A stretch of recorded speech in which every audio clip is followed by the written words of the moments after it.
بسم الله الرحمن الرحيم الحمد لله الذي أنزل على عبده الكتاب ولم يجعل له عوجا قيما لينذر بأسا شديدا من لدنه ويبشر المؤمنين الذين يعملون الصالحات أن لهم أجرا حسنا ماكثين فيه أبدا وينذر الذين قالوا اتخذ الله ولدا ما لهم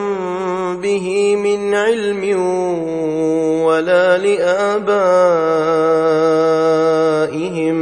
كبرت كلمة تخرج من أفواههم إن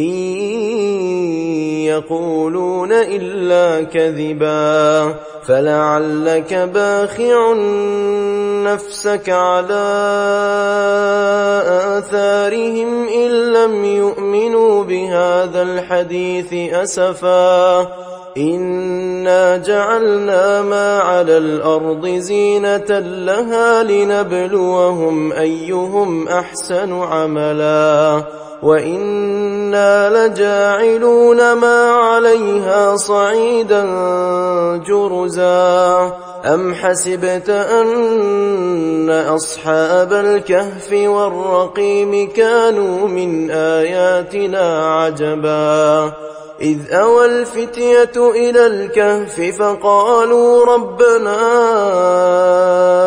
آتنا من لدنك رحمة وهيئ لنا من أمرنا رشدا فضربنا على آذانهم في الكهف سنين عددا ثم بعثناهم لنعلم أي الحزبين أحصى لما لبثوا أمدا نحن نقص عليك نبأهم بالحق إنهم فتية آمنوا بربهم وزدناهم هدى وربطنا على قلوبهم إذ قاموا فقالوا ربنا رب السماوات والأرض لن ندعو من دونه إلها لقد قلنا إذا شططا هؤلاء قومنا اتخذوا من دونه آلهة لولا يأتون عليهم بسلطان بين فمن أظلم ممن افترى على الله كذبا وإذ اعتزلتموهم وما يعبدون إلا الله فأووا إلى الكهف ينشر لكم ربكم من رحمته ويهيئ لكم من أمركم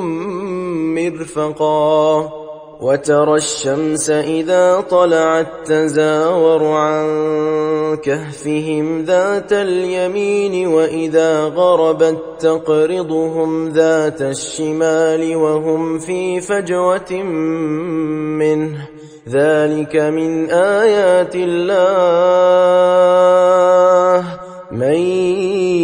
يهد الله فهو المهتد ومن يضلل فلن تجد له وليا مرشدا وتحسبهم أيقاظا وهم رقود ونقلبهم ذات اليمين وذات الشمال وكلبهم باسط ذراعيه بالوصيد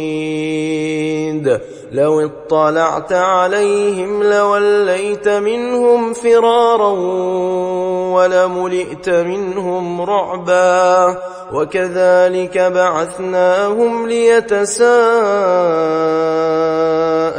بينهم قال قائل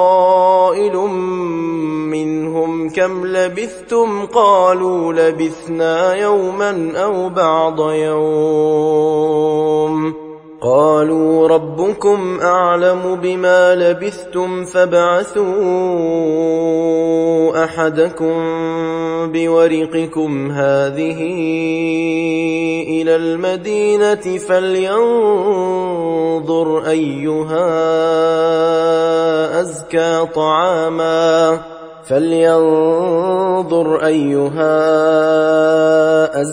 طعاما فليأتكم برزق منه وليتلطف ولا يشعرن بكم أحدا إنهم إن يظهروا عليكم يرجموكم أو يعيدوكم في ملتهم ولن تفلحوا إذن أبدا وكذلك أعثرنا عليهم ليعلموا أن وعد الله حق وأن الساعة لا ريب فيها إذ يتنازعون بينهم أمرهم فقالوا ابنوا عليهم بنيانا ربهم أعلم بهم قال الذين غلبوا على أمرهم لنتخذن عليهم مسجدا سيقولون ثلاثة رابعهم كلبهم ويقولون خمسة سادسهم كلبهم رجما بالغيب ويقولون سبعة وثامنهم كلبهم قل ربي أعلم بعدتهم ما يعلمهم إلا قليل فلا تمار فيهم إلا مراء ظاهرا ولا تستفت فيهم منهم أحدا ولا تقولن لشيء إني فاعل ذلك غدا إلا أن يشاء الله واذكر ربك إذا نسيت وقل عسى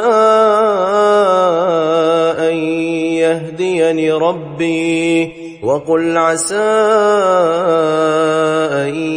يهديني ربي لأقرب من هذا رشدا ولبثوا في كهفهم 300 سنين وازدادوا 9 قل الله أعلم بما لبثوا له غيب السماوات والأرض أبصر به وأسمع ما لهم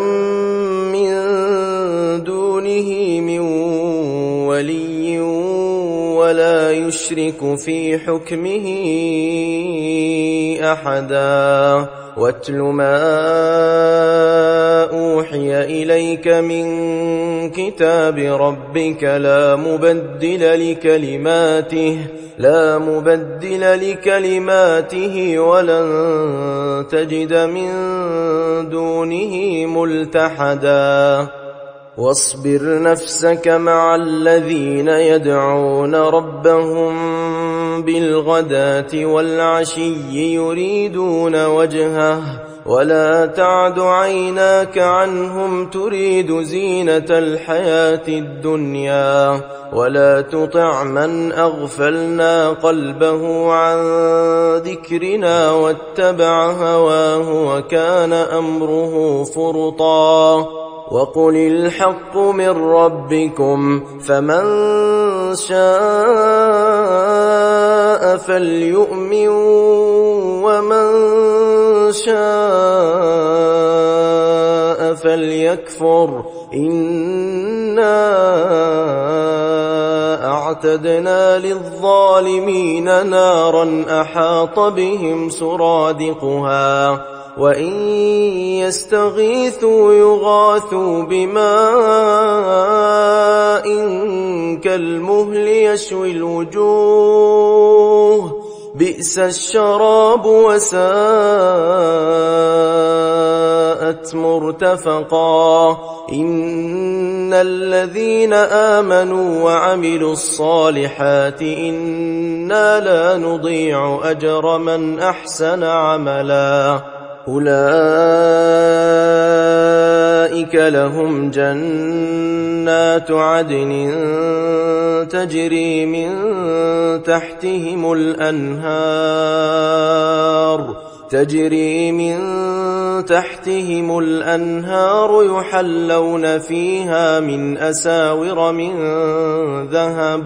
يحلون فيها من أساور من ذهب ويلبسون ثيابا خضرا من سندس واستبرق متكئين فيها على الأرائك نعم الثواب وحسنت مرتفقا واضرب لهم مثلا الرجلين جعلنا لأحدهما جنتين من أعناب وحففناهما بنخل وجعلنا بينهما زرعا كلتا الجنتين آتت أكلها ولم تظلم منه شيئا وفجرنا خلالهما نهرا وكان له ثمر فقال لصاحبه وهو يحاوره أنا أكثر منك مالا وأعز نفرا ودخل جنته وهو ظالم لنفسه قال ما أظن أن تبيد هذه أبدا وما أظن الساعة قائمة ولئن رددت إلى ربي لأجدن خيرا منها منقلبا قال له صاحبه وهو يحاوره أكفرت بالذي خلقك من تراب ثم من نطفة ثم سواك رجلا لكن هو الله ربي ولا أشرك بربي أحدا ولولا إذ دخلت جنتك قلت ما شاء الله لا قوة إلا بالله إن ترني أنا أقل منك مالا وولدا فعسى ربي أن يؤتيني خيرا من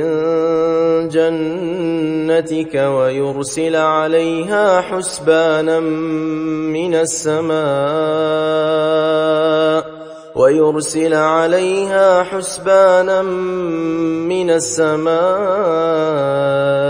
فتصبح صعيدا زلقا أو يصبح ماؤها غورا فلن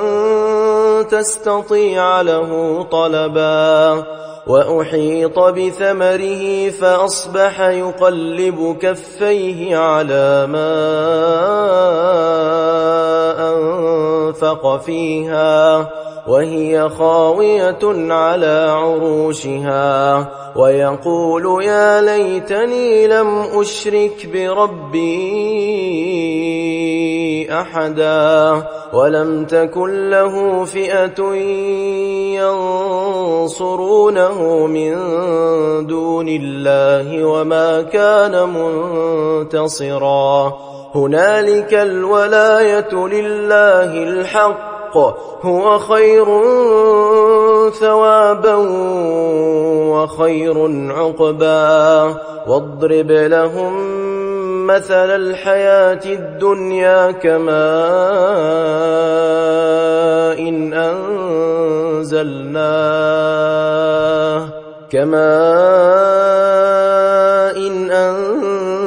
أنزلناه من السماء فاختلط به نبات الأرض فأصبح هشيما تذروه الرياح وكان الله على كل شيء مقتدرا المال والبنون زينة الحياة الدنيا والباقيات الصالحات خير عند ربك ثوابا وخير أملا ويوم نسير الجبال وترى الأرض بارزة وحشرناهم فلم نغادر منهم أحدا وعرضوا على ربك صفا لقد جئتمونا كما خلقناكم أول مرة بل زعمتم أن لن نجعل لكم موعدا ووضع الكتاب فترى المجرمين مشفقين مما فيه ويقولون يا ويلتنا ما لهذا الكتاب لا يغادر صغيرة ولا كبيرة إلا أحصاها ووجدوا ما عملوا حاضرا ولا يظلم ربك أحدا وإذ قلنا للملائكة اسجدوا لآدم فسجدوا إلا إبليس كان من الجن ففسق عن أمر ربه أفتتخذونه وذريته أولياء من دوني وهم لكم عدو بئس للظالمين بدلا ما أشهدتهم خلق السماوات والأرض ولا خلق أنفسهم وما كنت متخذ المضلين عضدا ويوم يقول نادوا شركائي الذين زعمتم فدعوهم فلم يستجيبوا لهم وجعلنا بينهم موبقا ورأى المجرمون النار فظنوا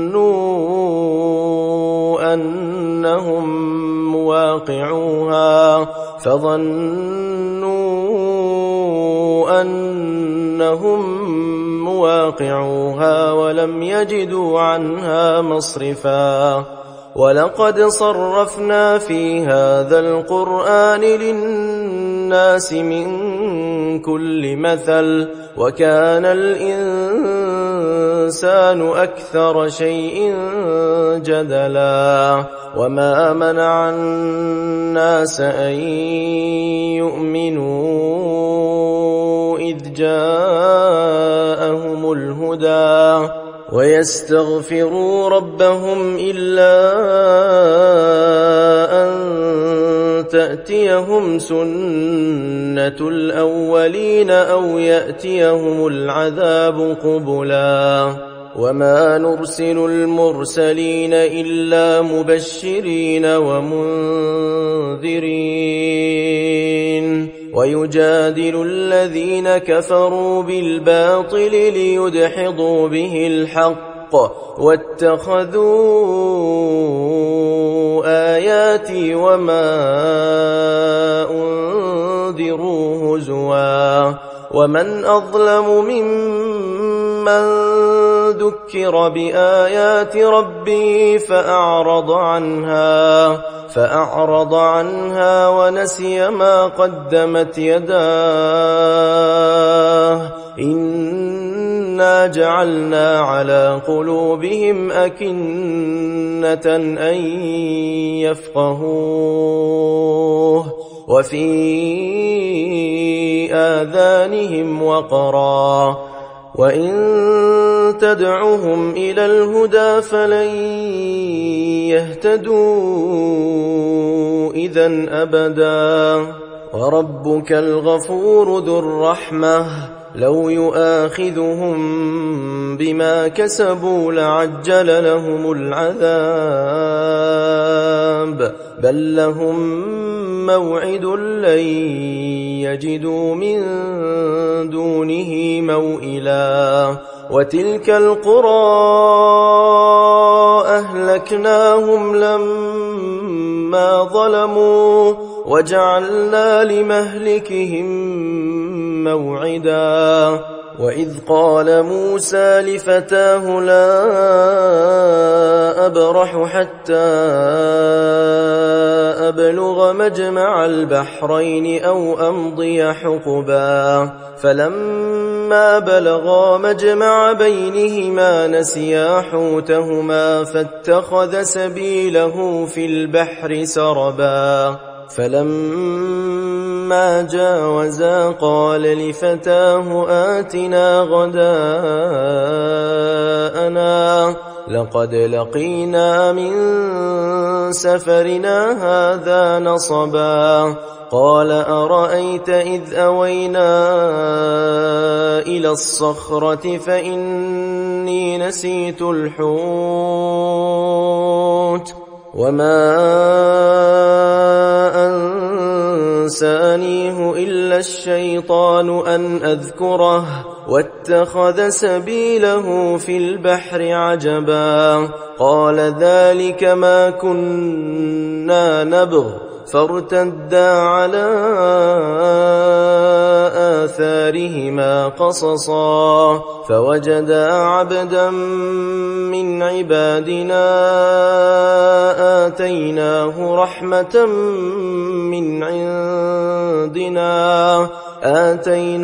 رحمة من عندنا وعلمناه من لدنا علما قال له موسى هل أتبعك على أن تعلمني مما علمت رشدا قال إنك لن تستطيع معي صبرا وكيف تصبر على ما لم تحط به خبرا قال ستجدني إن شاء الله صابرا ولا أعصي لك أمرا قال فإن اتبعتني فلا تسألني عن شيء حتى أحدث لك منه ذكرا فانطلقا حتى إذا ركبا في السفينة خرقها قال أخرقتها لتغرق أهلها لقد جئت شيئا إمرا قال ألم أقل إنك لن تستطيع معي صبرا قال لا تؤاخذني بما نسيت ولا ترهقني من أمري عسرا فانطلقا حتى إذا لقيا غلاما فقتله قال أقتلت نفسا زكية بغير نفس لقد جئت شيئا نكرا قال ألم أقل لك إنك لن تستطيع معي صبرا قال إن سألتك عن شيء بعدها فلا تصاحبني قد بلغت من لدني عذرا فانطلقا حتى إذا أتيا أهل قرية استطعما أهلها فأبوا أن يضيفوهما فوجدا فيها جدارا يريد أن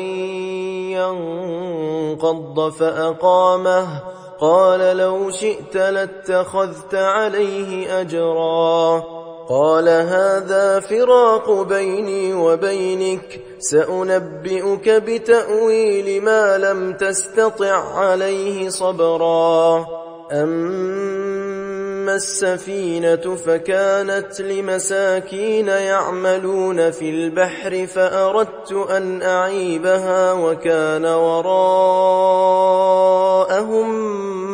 ملك يأخذ كل سفينة غصبا وأما الغلام فكان أبواه مؤمنين فخشينا أن يرهقهما طغيانا وكفرا فأردنا أن يبدلهما ربهما خيرا منه زكاة وأقرب رحما وأما الجدار فكان لغلامين يتيمين في المدينة وكان تحته كنز لهما وكان أبوهما صالحا فأراد ربك أن يبلغا أشدهما ويستخرجا كنزهما رحمة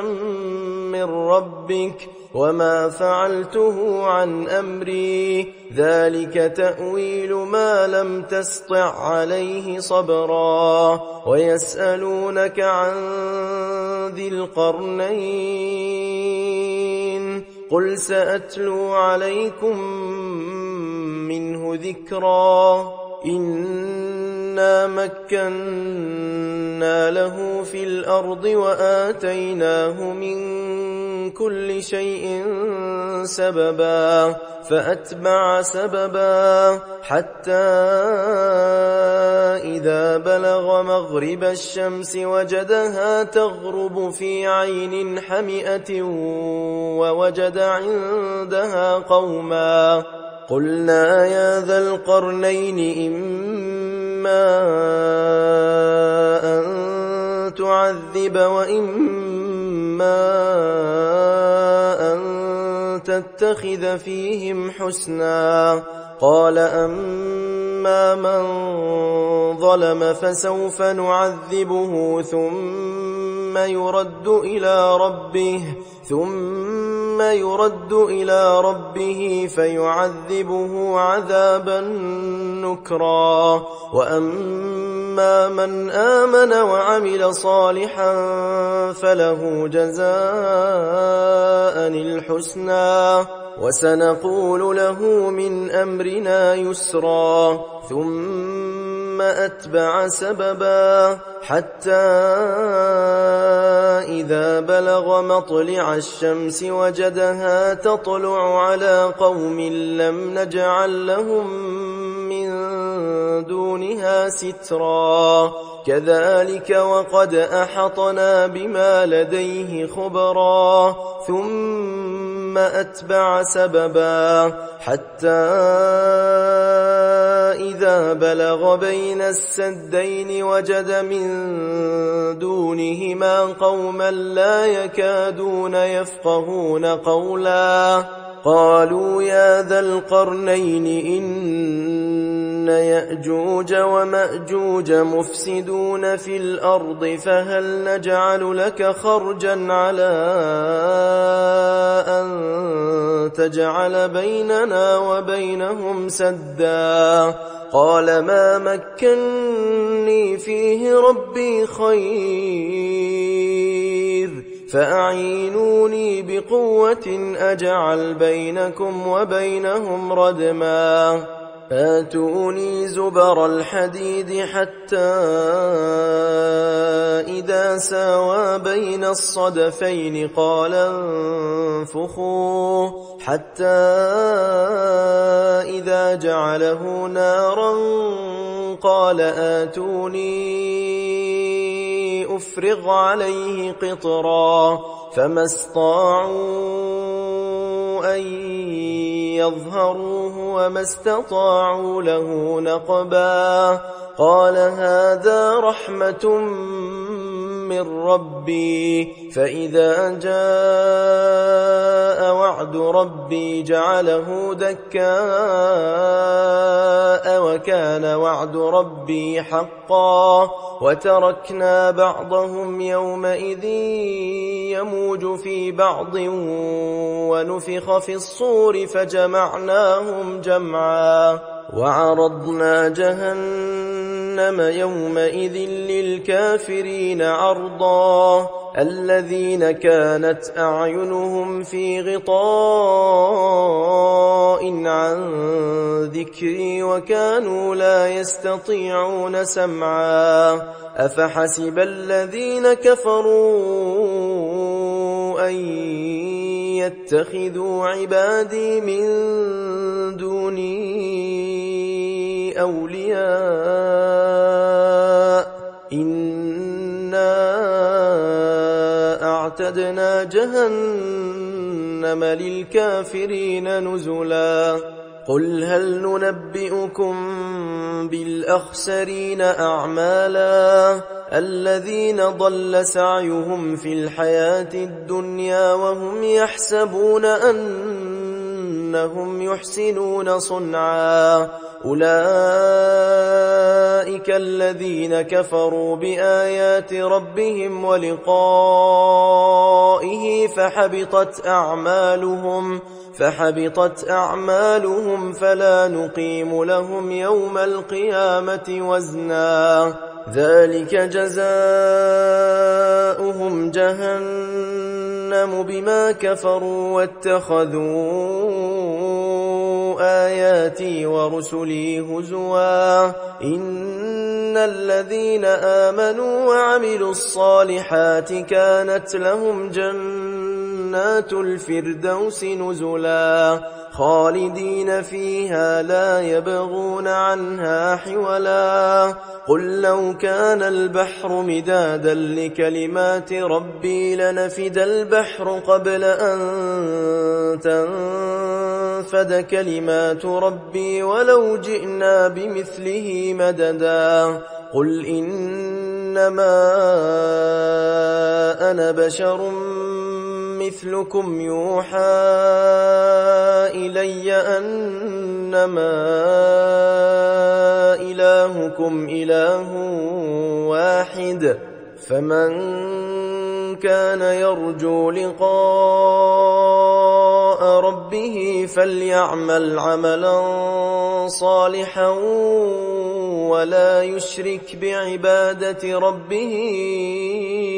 أحدا